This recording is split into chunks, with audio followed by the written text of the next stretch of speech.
चला तर मग आपण इथली माहिती घेऊ. चला तर मग आपण पाहतोय ती मंदिराची वरची बाजू.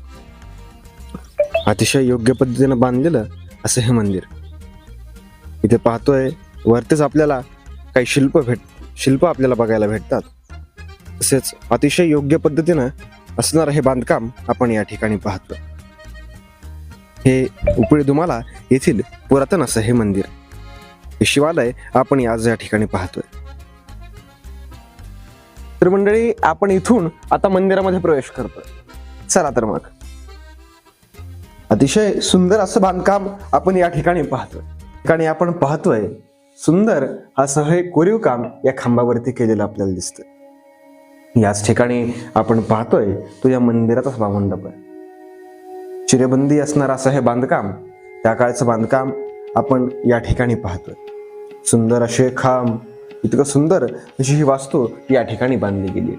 इथेच आपल्याला काही शिल्पही आढळतात.